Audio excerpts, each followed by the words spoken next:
Frédéric Espagnac, bonjour. Bonjour. La semaine a été rude, l'affaire Cahuzac, l'impopularité record, les demandes de remaniement. C'est une crise politique qu'on vient de vivre, c'est une crise du pouvoir, c'est une crise du régime. Comment vous qualifiez ce qui s'est passé cette semaine? Non, je crois que c'est un état de choc. Déjà, c'est déjà la première réaction qui me vient. La crise, je pense qu'elle est d'abord économique. Après, ne partons pas forcément dans une généralisation. Bien sûr que les Français aujourd'hui sont choqués, et ça c'est une réalité. Maintenant, le président de la République l'avait dit, c'est une faute personnelle qui ne doit pas remettre en cause toute la classe politique. Et je crois que c'est un peu mon coup de gueule, si vous me permettez ça ce matin. Faites attention, aujourd'hui, en France, il y a plein d'élus, des maires de petites communes aux parlementaires qui s'engagent au quotidien et qui ne sont pas du tout aujourd'hui dans la situation qu'a été celle de Jérôme Cahuzac, d'élus qui aujourd'hui mentent à la nation. Mais Madame Espagnac, Nadège Pujac. on voit bien qu'il y a du désarroi dans le pays. Alors, comment est-ce que le président Hollande peut sortir de cette affaire par le haut? Un remaniement, un référendum? Non, écoutez, je pense que j'entends bien aujourd'hui remaniement, référendum. Je crois qu'il n'y a pas spécialement besoin aujourd'hui d'en arriver. Il n'y a pas de bonne solution en soi. Je crois que la seule solution aujourd'hui, c'est de mettre un peu plus de transparence dans tout ça. Et ça, je crois que c'est le président a à cœur d'agir vite. Je sais qu'il travaille notamment ce week-end sur ça. Il consulte. Voilà, donc ça, je crois qu'il faut remettre à plat, en tout cas, notre système. Et j'ai envie de dire, aujourd'hui, les instruments que nous avons au Parlement le permettent. Donc, il suffit à la fois de bousculer l'agenda législatif, proposer en tout cas au plus vite une loi qui éclaircisse la situation et qui justement permette de sortir à la fois des conflits d'intérêts, notamment aujourd'hui avec un certain nombre de professions. Moi, pour ma part, je suis parlementaire, je n'exerce pas une profession à côté. J'estime que c'est un travail à plein temps. Il y a plein de conflits d'intérêts. Je suis en commission des finances, sans vouloir attaquer qui que ce soit, mais je me retrouve avec Monsieur Dassault qui est à la fois vendeur d'armes, parlementaire et chef d'entreprise. Bon, voilà, je crois qu'il y a un moment donné, il faut, et je crois que c'est nécessaire, les Français le demandent, et ça, je crois que c'est Oui, mais enfin, explicable. être marchand d'armes et puis être chef d'entreprise, c'est pas illégal en France. Non, mais être parlementaire en même temps, il y a forcément du conflit d'intérêts. Mais Il y a ça des va pas Français en même temps. Le sondage du journal du dimanche ce matin, 60% des Français souhaitent un changement de gouvernement. Le président refuse de manier dans l'urgence, il l'a dit à Rabat. Mais est-ce qu'on peut tenir sur la ligne c'est un homme qui a failli et il n'y a personne et rien d'autre à remettre en cause? Non, je dis, c'est pas ce que je dis. Aujourd'hui, enfin, connaissant le président Hollande, il a jamais agi sous la pression, et heureusement. Enfin, je crois que ce qu'on attend d'un président de la République, c'est quelqu'un qui réfléchit à froid. Donc ça, c'est la première chose. Le deuxième question, c'est que est-ce qu'il faut un remaniement? C'est pas à moi d'y répondre. Bien sûr qu'on fait un sondage, et je comprends que les Français disent il faut changer les choses. Moi, j'ai envie de dire, c'est au président de la République de décider en son âme et conscience s'il estime aujourd'hui que son gouvernement en entier est mis en cause ou pas. Moi, je ne le crois pas. Je connais les hommes et les femmes qui constituent ce gouvernement. Ce n'est pas parce que Jérôme Cahuzac a menti qu'ils sont pour autant en faute. Bon, maintenant, regardons clairement ce qui s'est passé. J'ai envie de dire, s'il doit y avoir remaniement au vu de la situation, le président le fera, mais indéniablement pas dans les jours qui arrivent. Ça n'a pas de sens. En tous les cas, on voit que cette affaire fait monter les extrêmes. D'une part, on a Jean-Luc Mélenchon, d'autre part, Marine Le Pen. Est-ce que ça vous inquiète? Bien sûr que ça m'inquiète, parce qu'aujourd'hui, c'est ce que je disais tout à l'heure, c'est la classe politique en général, le côté tous pourris, on a connu ça dans les années 93, on y revient, c'est catastrophique. Et donc aujourd'hui, bien sûr que, enfin, moi-même, voilà, je suis dans les Pyrénées-Atlantiques ce week-end, j'entends évidemment ce que les gens me disent au quotidien, et il y a beaucoup de désarroi. Je veux dire, les gens ont plutôt envie d'avoir confiance, et quand ils élisent, en l'occurrence, que ce soit un maire ou un parlementaire, ils leur donnent cette confiance. Donc, bien sûr qu'il y a, là aussi le fait de se dire, mais donc à qui on peut faire confiance aujourd'hui? Et ça, je l'entends. Donc, dans tous les cas de figure, je veux dire, c'est normal que ces questions existent. Maintenant, favoriser les extrêmes parce que justement cette question de perte de repères, ça en est la première conséquence, et donc c'est ça qui est grave aujourd'hui. Donc c'est pour ça que je dis, ne mettons pas tous les élus dans le même sac et et expliquons aujourd'hui aux Français. Bien sûr qu'il y a des choses sans doute à rendre plus transparents, mais ne critiquons pas à ce point-là aujourd'hui, mais ne jetons pas l'opprobre sur tous les élus de la République. C'est pas possible. Alors, vous entendez ce désarroi. Jean-Luc Mélenchon lance un appel pour une manifestation en faveur de la 6ème République le 5 mai prochain. Vous craignez cette manifestation? Non, je la crains pas. Je crois qu'à un moment donné, voilà, s'exprimeront les gens qui ont envie de s'exprimer dans la rue. Maintenant, est-ce que pour autant la 6ème République va changer quelque chose? Pour ma part, je ne le crois pas. Jean-Luc Mélenchon parle aussi de donner un coup de balai.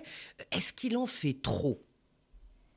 Écoutez, chacun est aujourd'hui sur des postures, et c'est bien ça aujourd'hui que je condamne, parce que je crois que surfer sur c'est pas un incident, c'est bien plus grave que ça, mais un acte comme celui-là, vous l'avez dit vous-même, ça génère la montée des extrêmes, mais pas que l'extrême droite, que l'extrême gauche en l'occurrence, l'extrême droite aussi. Et donc moi, les extrêmes, je considère aujourd'hui que ils ont pas leur place dans la République dans ces termes-là. Je pense chacun doit trouver à s'exprimer, mais favoriser aujourd'hui la caricature et en tout cas mettre à mal la République et la démocratie, pour ma part, je m'y refuse. Vous dites l'extrême gauche. Comment vous situez Jean-Luc Mélenchon aujourd'hui? C'est l'extrême gauche ou c'est un peu le BP Grillo à la française? La manière dont il a évolué. Je connais Jean-Luc, je l'ai côtoyé pendant des années au Parti Socialiste, donc je connais à la fois ses coups de gueule, la sincérité de ses convictions aussi.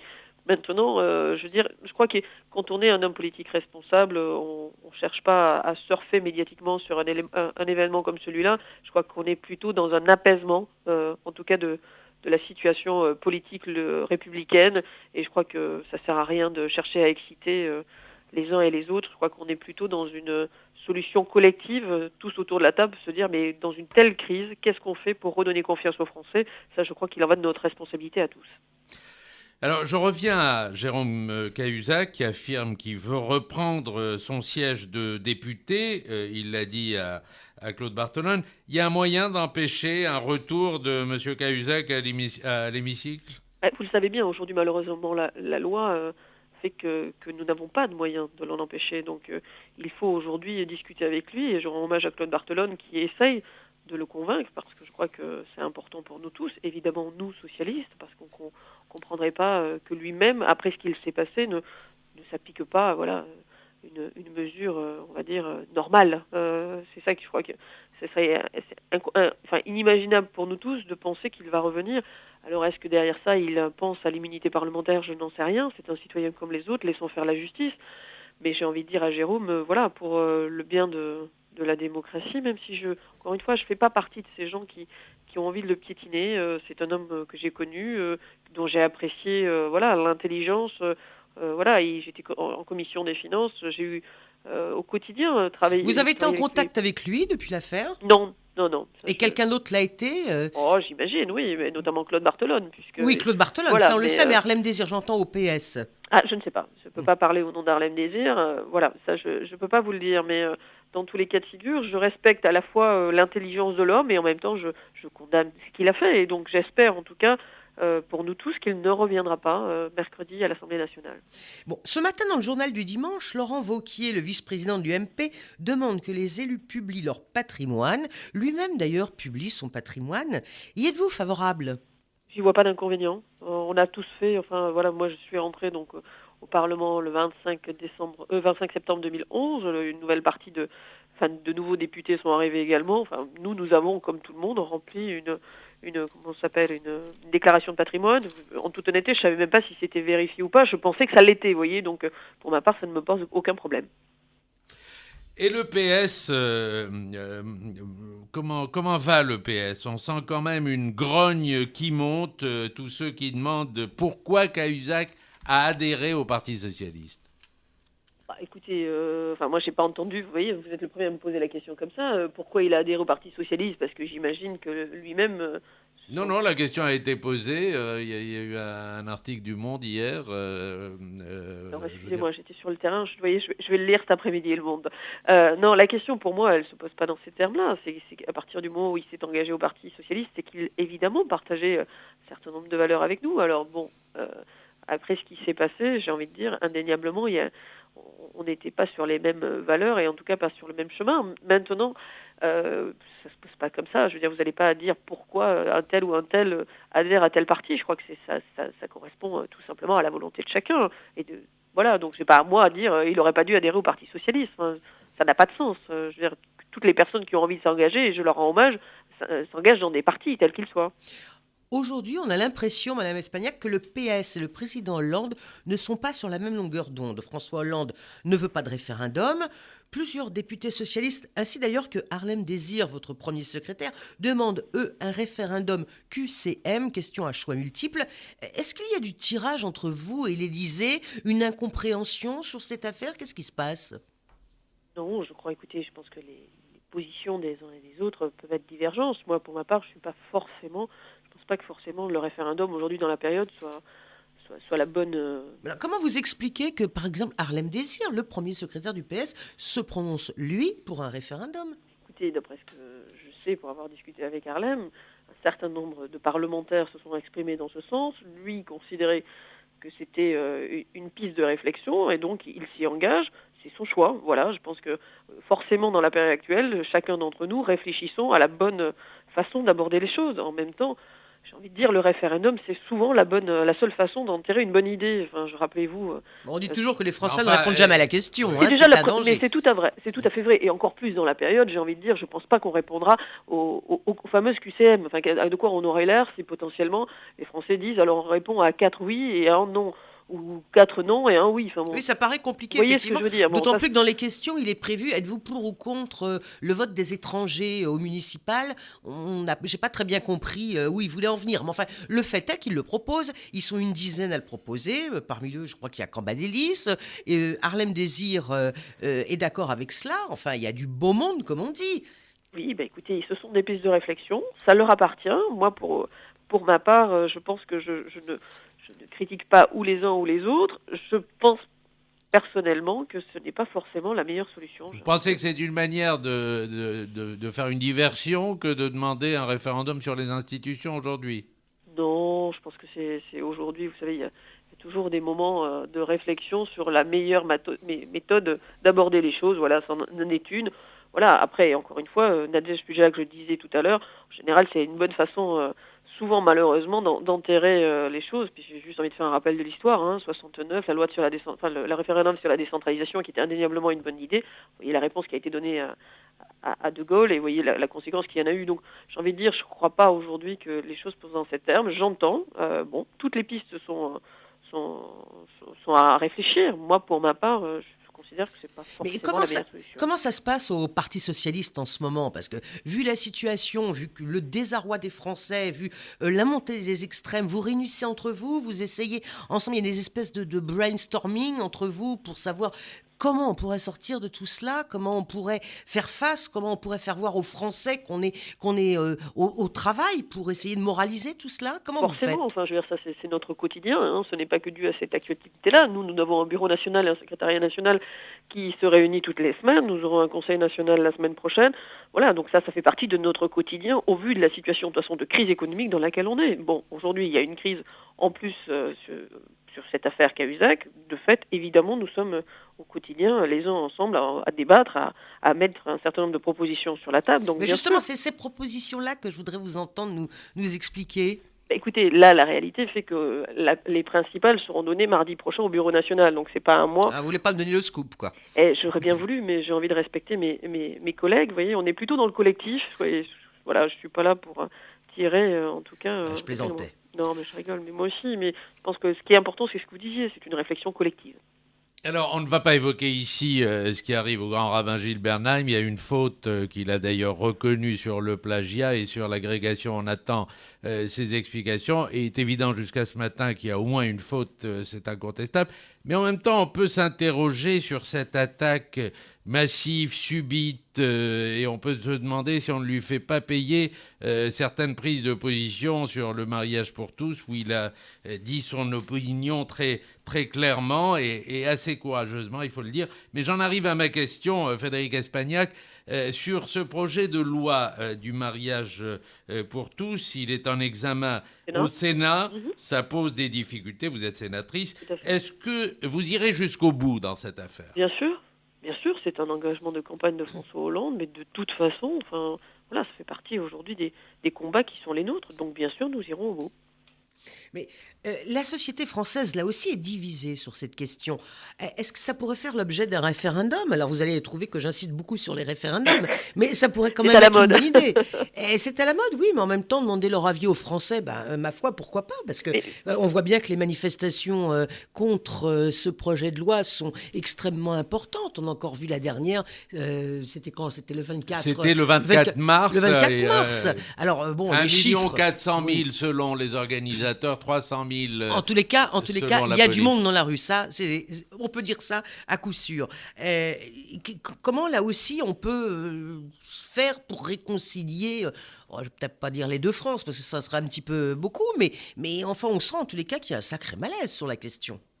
Ces interrogations, il y en a toujours eu. En même temps, j'ai envie de vous dire que lorsque les Français ont voté pour François Hollande, ils connaissaient cet engagement. Et donc, j'ai envie de dire, si massivement ils étaient contre, je crois que c'est partie des choses qu'on aurait plus entendues à l'époque, et en l'occurrence sur lesquelles ils se seraient opposés, connaissant en tout cas le choix du candidat Si Hollande. je peux me permettre, je crois que c'est un tout petit peu facile là, parce que les Français qui ont voté pour François Hollande ne sont pas forcément d'accord avec les 60 points, si toutefois ils les J'entends, connaissaient, de son programme. On peut voter pour Bien quelqu'un sans être tout à fait d'accord avec tout ce qu'il dit. Bien Enfin, c'est d'accord. quand même plus subtil que cela. Bien d'accord. Sauf qu'aujourd'hui, ce débat, il n'existe pas qu'en France. Je veux dire, il a existé en Espagne en son temps. En Angleterre, les choses ont été beaucoup plus rapides. Vous voyez bien que c'est un débat de toute façon de société qui aujourd'hui traverse toute l'Europe. Au-delà de ça, là encore, l'utilisation qui est faite aujourd'hui par les extrêmes, par exemple, de ce vote-là, comme du vote des étrangers demain, on voit bien la radicalisation qui s'opère et on sent bien la manœuvre aujourd'hui qui est derrière. Alors moi, je respecte les gens aujourd'hui qui disent « je suis contre » et je l'entends. En même temps, Christiane Taubira le disait bien mieux que moi dans les hémicycles vendredi. Je veux dire, il y a aujourd'hui une question d'égalité sur le sol français. Cette égalité, elle est pour tous. En République française, tous les concitoyens ont les mêmes droits. Cette loi fait partie, en tout cas, de ce chemin-là, et donc permet à tous les Français d'avoir les mêmes droits. Point. Voilà, ça c'est les fondements de la République, et donc c'est pour cela que nous nous battrons jusqu'au bout. Et vous écartez totalement l'idée d'un référendum, pour le coup, mais bien sûr. sur ce sujet. Ça n'a pas de sens. Je veux dire, on ne va pas sortir maintenant, vous entendez, vous le dites vous-même. Je veux dire, ça veut dire quoi? C'est la semaine du référendum, donc on va faire des référendums sur toutes les questions. Non, forcément, peut-être qu'à un moment donné... C'est ce que font les Suisses, ils ont l'air de très bien s'en porter. En tout cas, pour l'instant, nous, en France, c'est pas comme ça que la République française a fonctionné. Et là, aujourd'hui, à ce jour, les choses étaient claires, donc on n'est pas du tout... Et moi, pour l'instant, je ne considère pas qu'il faille un référendum sur cette question. Alors, plusieurs de vos collègues, des sénatrices écologistes, ont reçu des menaces, oui. Probablement en rapport avec leur position d'ailleurs, Oui, sur le oui, mariage Esther Benbassa. Oui. Alors voilà, justement, j'allais vous poser la question. Esther Benbassa, notamment, a eu sa voiture vandalisée hier. Oui. Il y a quand même un drôle de climat qui s'installe en France avec ce projet de loi. Oui, mais ce que je disais tout à l'heure, Esther est une amie, c'est quelqu'un qui s'est battu sur plusieurs fronts, notamment sur le vote des étrangers, puisque nous étions intervenues toutes les deux à la tribune sur ce sujet-là. Esther est quelqu'un de très engagé, et moi je souhaite lui rendre hommage. Derrière ça, vous voyez bien qu'à un moment donné, quand on en arrive à être tout simplement un élu de la nation, à prendre, à défendre des valeurs, et que on est à ce point-là pris en otage, bon, ça fait partie tout simplement du rôle du parlementaire, et donc sur ça, on en connaît les risques et on les assume. Donc sur ça, il n'y a pas de problème. Esther, je pense, c'est ce genre de femme et d'homme qui, sur ça, ne renie rien, et bien au contraire. Maintenant, ça revient au climat actuel en France, qui est grave, et ça, je crois qu'il faut l'entendre. Et ce que je disais aujourd'hui, à la fois dans le tous pourri, mais aussi dans on va dire, l'amalgame qui peut être fait et le jeu d'un certain nombre d'extrêmes, justement, sur les débats qui transversent notre société aujourd'hui. La radicalisation conduit à des actes comme ça qui ne sont pas tolérables et pas acceptables. La dernière question est la question MyBooks. MyBooks, c'est un site d'information littéraire qui travaille en partenariat avec nous et qui vous pose la question, Frédéric Espagnac, quel est votre livre de chevet? Quel est le livre que vous lisez en ce moment? Si je vous parle d'une histoire de femme libre, c'est François Giroud en ce moment. Voilà. C'est le livre de chevet du moment. Voilà, je pense que ça correspond bien en plus à la période. Voilà, je crois qu'on s'y retrouve et c'est un beau livre. Et vous êtes sensible à ce parcours de femmes journalistes qui a été effectivement, qui a illustré, qui a été un des grands noms du journalisme. Tout à fait. Et puis tout simplement, une femme qui gardera sa place dans l'histoire française. Je crois que ce combat engagé, il existe en politique comme il existe dans le journalisme, dans la littérature, même dans le monde artistique. Et donc, il faut savoir rendre hommage à ces hommes et ces femmes. C'est pas toujours facile. On parlait d'Esther Benbassa tout à l'heure, dans différents niveaux. Je crois que c'est des prises de risques. Et en même temps, c'est tout simplement se battre pour la liberté, pour ses valeurs et l'engagement. Je crois qu'aujourd'hui, malheureusement, j'ai envie de dire, je fais partie, oui, j'ai 40 ans, j'arrive au Sénat, je fais partie de cette génération Oui, Mitterrand qui s'étend. vous êtes une toute jeune et Ouais, toute je suis la, nouvelle sénatrice voilà, socialiste oui, des Pyrénées. la plus jeune aujourd'hui au Sénat, mais je suis voilà issue de la génération Mitterrand qui s'est engagée, hein, sur Touche pas à mon pote, sur beaucoup de choses, et malheureusement les jeunes aujourd'hui ne s'engagent plus autant. Un peu dans le monde associatif encore, heureusement, mais beaucoup moins. Donc j'ai envie Comment de vous dire, expliquez ça? Alors, les jeunes ne s'engagent plus. On leur a peut-être pas donné l'envie de s'engager. et tout à fait, mais c'est une réalité. Et donc moi j'ai envie, en tout cas, que ma génération redonne justement ses lettres de noblesse à l'engagement et à la politique. Donc quand j'entends le tous pourri, non, c'est mon coup de gueule. Je l'ai commencé comme ça parce que j'ai envie de rendre hommage à tous ces hommes et ces femmes qui sont au quotidien sur le terrain, qui sont des anonymes et qui sont là au service des citoyens de leur commune, de leur pays, au quotidien. Et ça, je crois que c'est un engagement souvent où on met en difficulté, que ce soit la vie personnelle, la vie professionnelle. C'est pas toujours facile. Et donc, j'ai envie de rendre hommage à tous ces hommes et ces femmes qui, aujourd'hui, on a tendance à l'oublier et sont mis tout simplement sous une étiquette tous pourris, ce qui est loin d'être le cas. Voilà. C'est pas parce qu'un a fauté que tous sont responsables. Alors justement, alors je reviens à la fin, à toute fin de notre entretien, je reviens à ce que vous disiez tout à l'heure. Vous parlez de votre coup de gueule et vous avez dit quelque chose aussi tout à l'heure, que des gens comme Mélenchon et Le Pen n'avaient pas leur place dans la République Ah non, dans non. ces termes-là. Non, Je non, dis non, bien dans. j'ai pas dit ça du tout. Ce que j'ai dit, c'est que aujourd'hui les extrêmes existent, mais à ce moment-là, aller, en tout cas, dans une caricature telle et lever, en tout cas, on va dire, vous parliez vous-même de deux France, une France contre une autre. Non, là, je veux dire, la République aujourd'hui doit être apaisée et en Non, aucun mais je cas reprends vos termes de tout à l'heure, hein. C'est pour ça que je me permets de revenir dessus. Je dis, ils n'ont pas leur place dans la République dans ces termes-là, Oui, bien hein, avec sûr. les termes qu'ils emploient, On est j'entends d'accord. bien. Voilà, oui, pardon. Alors, j'avais mal compris ce que vous disiez. D'accord. Donc vous confirmez bien que vous nous avez dit ça, que s'ils continuent à employer les termes qu'ils emploient, je pense à Jean-Luc Mélenchon, à son coup de balai et à tout ce qui est dit depuis plusieurs jours, dans ces termes-là, il n'a pas plus que d'ailleurs Marine Le Pen, sa place dans la République. Oui, tout à fait. Eh bien, merci Frédérique Espagnac, sénatrice des Pyrénées-Atlantiques, porte-parole du Parti socialiste et toute nouvelle sénatrice. On peut dire que vous appartenez à la génération Hollande, puisque vous avez travaillé pendant longtemps avec François Hollande. Merci. Oui, j'en suis fière. Merci d'avoir été l'invité du Grand Entretien ce matin, un grand entretien que vous pouvez retrouver